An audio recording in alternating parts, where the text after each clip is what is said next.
ఓం నమో భగవతే వాసుదేవాయ.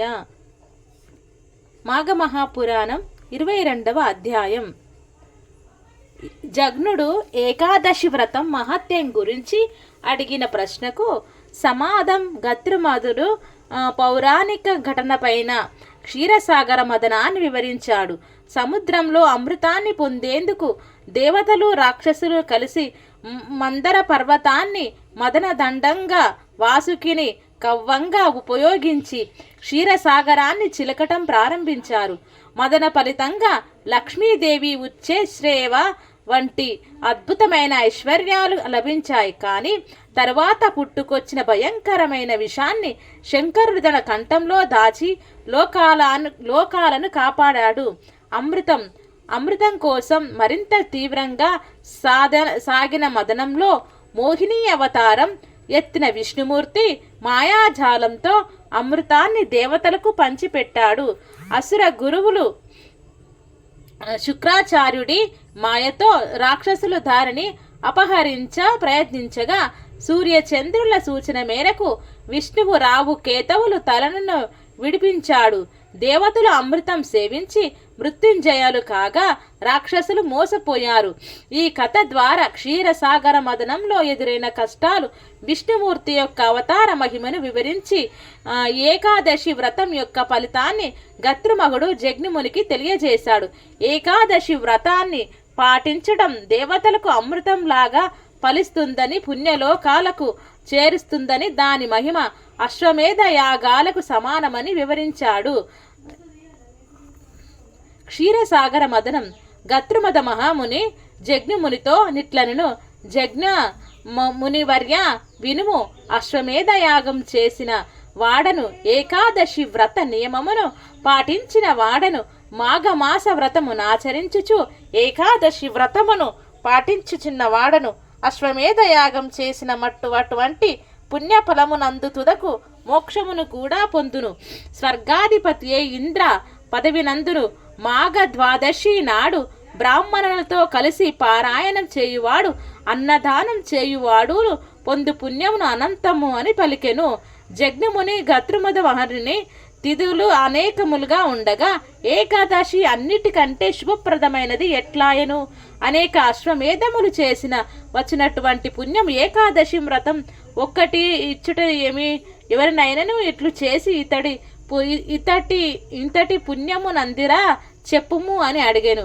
గత్రుమద మహాముని ఇట్లనను, పాపములను పోగొట్టి ఆయురారోగ్యాలను, సంపదను, పుత్ర పౌత్రాభివృద్ధిని పొందునట్టి వ్రత కథను చెప్పెదనవు వినుము. పూర్వము దేవాసుల మేరకు పర్వతములను కవ్వమనుగాను, సర్పరాజు వాసుకిని కవ్వపు త్రాడుగాను చేసి క్షీరసాగర మదనం మదించిరి. వారు వాసుకిని మేరు పర్వతమునకు 3 వరుసలుగా జోటి దేవతలకు ఒక వైపున, రాక్షసులు మరి ఒక వైపున పట్టిరి. వారిట్లు సముద్రమును మదించుచుండగా పద్మాసనాగు లక్ష్మీదేవి క్షీర సముద్రం నుండి పుట్టినది. విష్ణువు ఆమెను భార్యగా స్వీకరించెను. అటు పిమ్మట ఉచ్చైశ్వానము, అశ్వము, కామధేనువు, కల్పవృక్షము, అమృత కలశము ఉన్నగనవి సముద్రము నుండి వచ్చినవి. మహావిష్ణువు వాటిని ఇంద్రునికి ఇచ్చెను. దేవదానవులు మరలా సముద్రమును మదించిరి. అప్పుడు దేవతలు రాక్షసులు భయపడి సర్వలోక శరణ్యుడైన శంకరుడి వద్దకు పోయి నమస్కరించి ఇట్లు స్తుతించెను. దేవదానవులు చేసిన శివస్తుతి. నమో భవాయ రుద్రాయ శర్వాయ సుఖదాయినే, నమో గిరియాం విదూరాయ, నమస్తే గిరిధన్వయే, నమ శివాయ శాంతాయ, నమస్తే వృషభధ్వజ, నమో నిత్యాయ దేవాయ నిర్మలాయ గుణాత్మనే, త్రిలోకేశాయ దేవాయ నమస్తే త్రిపురాంతక, త్రయంబక నమస్తేస్తు నమస్తేస్తు త్రిగుణాత్మనే, త్రయీ ధర్మైక సాధ్యాయ త్రిరూపయోరూపిణే, అరూపాయ సరూపాయ వేద వేద్యాయ తే నమః, హరప్రియాయ హంసాయ నమస్తే భయహారికే, మృత్యుంజయాయ మిత్రాయ నమస్తే భక్తవత్సల, పాహ్యావాన్ తస్మిన్ కృపాయాంశో విషాత్ వైశ్వానరో సరాసాత్ అని భయపీడితులైన దేవదానవులచే స్తుతింపబడిన దీనులను రక్షించు స్వభావం కల పరమేశ్వరుడు విషమును మృంగి తన కంఠమును నిలిపిను. నల్లని విషము కంఠమున నిలుపుటచే శివుని కంఠము నల్లబడినది. అందుచే శివునకు నీలకంఠుడని పేరు అప్పటి నుండి ఏర్పడినది. విషభయం తొలగిపోవుటచే నిశ్చింతుడైన దేవదానవులు సముద్రమును ధనమును మాని అమృత పాత్రను స్వాధీనం చేసుకోవాలనని యత్నించిరి. ఒకరికి దక్కకుండా మరి ఒకరు అపహరింపవలనని యత్నించిరి. ఏ విధంగా తీవ్రమైన గగ్గోలు ఏర్పడినది.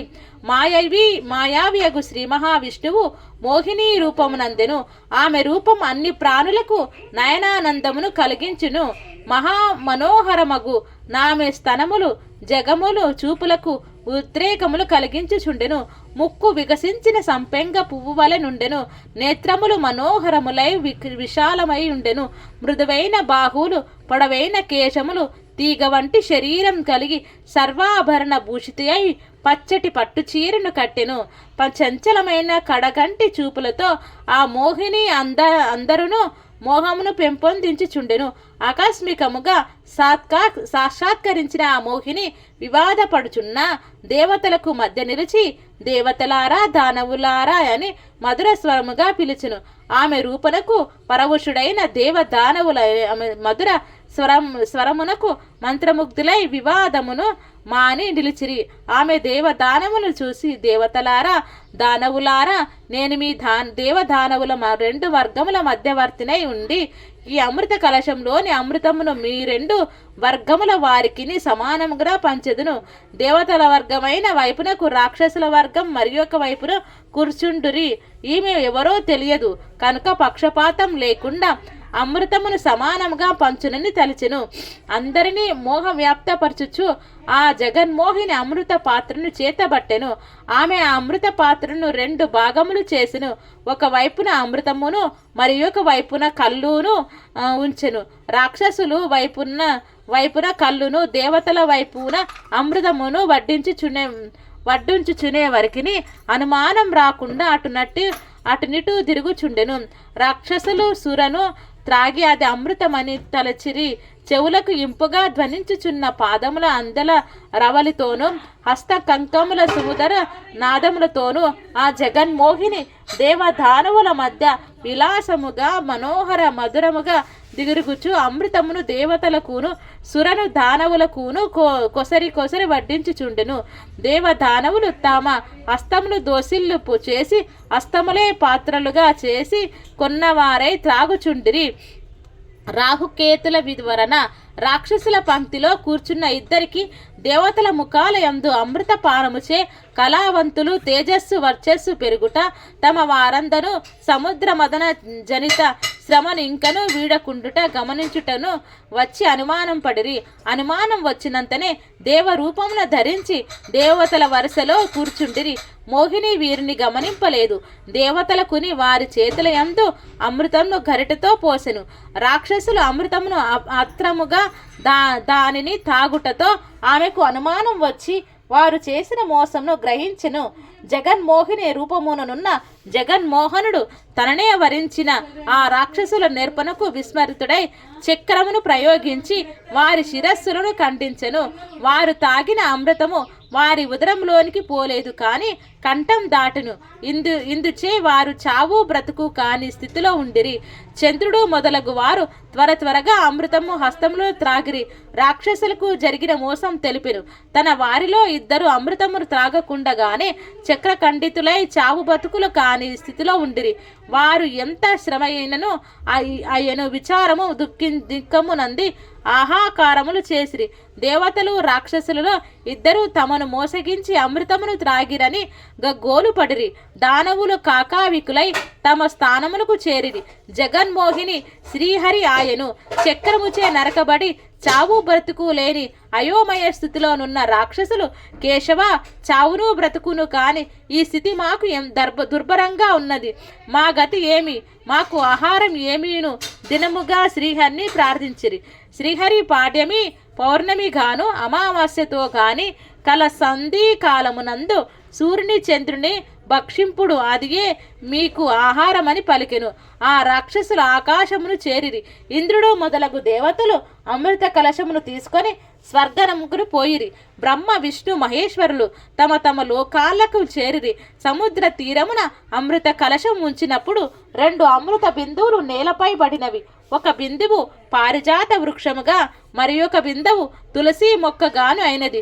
కొంతకాలం గడిచిన సత్యాజిత్తు శుత్రుడు ఒకడు మొక్కలను నీరు పోసి కుదుళ్ళు అట్టి ఆ రెండిటిని సంరక్షించుచు ఆ 2 మొక్కలకున్న చోట మనోహరమైన పూల తోటను మారెను.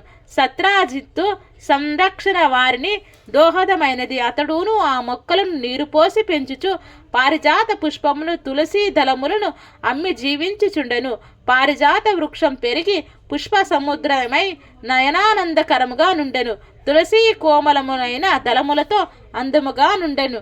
ఇంద్రుడు ఒకనాడు రాక్షస సంహారమునకై పోవుచు వానిని చూసి పారిజాత పుష్పములు దేవతా స్త్రీలకు ఇవ్వవలనని పారిజాత పుష్పమును తీసుకొని స్వర్గమునకు దోసుకొని పోయెను. శచీదేవి మున్నగు దేవతా వనితలు పారిజాత పుష్పములు చూసి ఆనందించిరి. మనోహరమగు ఈ పుష్పములు మాకు నిత్యము కావాలనని కోరిని. ఇంద్రుడును గుహ్యగుని యక్షుని పంపి భూలోకము నుండి పారిజాత పుష్పములు వృక్ష యజమాని నండగకుండా వాన్ని తెలియకుండా దొంగతనముగా తెప్పించుచుండెను. పుష్పములు తగ్గిపోవుటకు సత్యాజిత్తు గమనించెను. దొంగను పట్టుకొనదలచి తోటలో రాత్రి అందు దాగి ఉండెను. పుష్పములు కోయవచ్చిన గుహ్యకుని పట్టుకొని యత్నించెను. యక్షుడు దివ్యశక్తి కలవాడు గుటచే వానికి చిక్కకుండా ఆకాశముకెగిరెను. సత్యాజిత్తు ఎంత ప్రయత్నించినను వాని పట్టుకొనుట సాధ్యం కాకుండెను. దేవేంద్రుడును నీవు రక్షుడవు, ఆకాశ గమన శక్తి కలగాడవు, మానవులు దొరకవు, కావున పారిజాత పుష్పములు తెమ్మని గుహ్యకుని ప్రోత్సహించెను. పుష్పములు ప్రతిదినము పోవుటచే ఉన్నది. సత్యాజిత్తునికి ఏమి చేయవలనో తోచలేదు. పుష్ప చోరుని ఉపాయముచే పట్టుకొనవలన తలచెను. శ్రీహరి పూజ తరువాతి నిర్మాల్యము తెచ్చి పూల తోటకు వెలువల మరియు లోపల అంతటను చల్లెను. యక్షుడు యథాపూర్వకముగా పారిజాత పుష్పముల దొంగతనమునకై వచ్చెను. అతడు పూలను కోయుచు శ్రీహరి పూజ నిర్మాల్యమును తొక్కెను. పుష్పములు కోయపోవుచు శ్రీమన్నారాయణ పూజ నిర్మాల్యము దాటెను.